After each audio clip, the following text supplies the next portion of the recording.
Hi, it's Jackie from Cambridge Safety. Welcome to one of our short Take 5 minutes for health and safety videos. Now, in this video, we're actually doing a part one and a part two. We're going to look at current fire legislation in the UK. Part one is the very historical context of how our legislation was framed. And part two is going to bring us right up to date. So we're looking at, obviously, into 2017, we had the dreadful fire at Grenfell Tower. And unfortunately, what history shows us in the UK, we tend to have a major fire, react to it, and then we bring out some legislation to try and stop it again. And then we have another major fire and then another piece of legislation. So we're going to just have a look at, what's history telling us in terms of fire safety. Once upon a time, AD 43 to 410, when the Romans invaded and were in the UK, they established in the UK, and they also had it in the rest of the Roman Empire, they had the Vigiles, and the Vigiles were a group of people. They were usually ex-slaves and ex-centurions, and they were groups who were actually assigned to roam the streets, usually at night, to actually look out for fires and put out any fires that might start. So that was the Vigiles. But when the Romans left the UK, they'd taken all our heavy precious metals and things like that. When they left, that wasn't continued. Along comes William the Conqueror, again coming into the UK, conquering us, and he set a rule: no lights or fires after nightfall. But this rule was mostly ignored by the common people. But what we did start to see was older buildings, so buildings and towers and castles. They would actually have ropes with knots already tied in to enable people to escape if there was a fire and their ordinary route wasn't available. They also dug fire pits to actually try and restrict the spread of fire, which is something we still do today, particularly when there's a forest fire or something like that, or a fire on a heath, even in the UK. In 1087, there was a big fire in London, and St Paul's and the surrounding area were destroyed. There was another one in 1135, so we didn't learn our lessons. St Paul's again burnt down. So bearing in mind that St Paul's includes the cathedral. St Paul's to Westminster mostly destroyed, including London Bridge, which at that time was built of wood.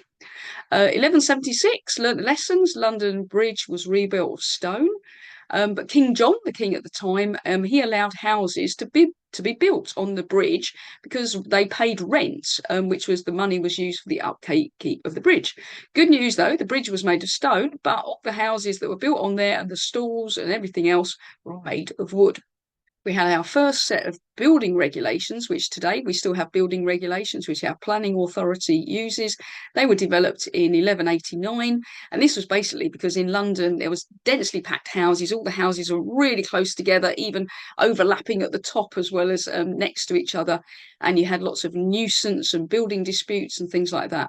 So it wasn't actually brought in for health and safety purposes or fire purposes, but it did start to look at how buildings were built, where they were built, and what materials they were made of.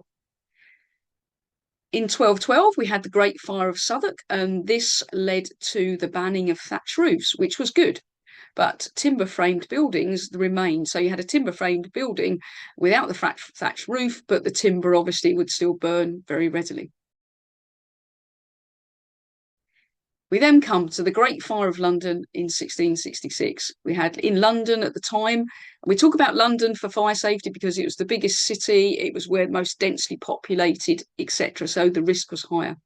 You had densely packed houses. The fire started in a baker's shop in Pudding Lane. It raged for at least 5 days before it went out. It destroyed over 13,000 houses, 200 plus churches. 80% of the city of London was destroyed by this devastating fire. But on the good news, only 6 fatalities were recorded. Now, that may be that there were more, but they weren't recorded, but there weren't huge amounts. People managed to get out and away. This resulted in the use of stone and non-combustible materials for buildings, wider streets, and individual attics where you had terraced housing, because once the heat and fire got up, it could just spread along the entire terrace. The fire of London, as I say, it spread very rapidly. The winds came from the east direction, so they were fanned by very strong easterly winds.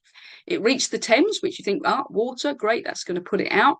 Unfortunately, at the time, the Thames was lined with fully stocked warehouses, which, the barges and the boats from the Thames were unloaded into these warehouses there, full of combustible goods, including oil and tallow, which candles at the time were made of. So that again fed the fire. Now, the good news is the fire didn't spread to the south of the River Thames, but this was luck rather than judgment, because in 1633 there'd already been a previous fire, and that had destroyed a section of London Bridge. So as such, London Bridge caught fire, but the fire didn't spread to the other side because the bridge wasn't fully intact. Learning the lessons, this made way for the London Building Act, which in 1667 required all houses in London to be built of brick or stone to reduce the risk of having another major fire. So that's our little historical context for fire safety in the UK. If you're interested, then watch part 2 and we bring you literally right up to date. It's Jackie from Cambridge Safety. Thanks very much for watching.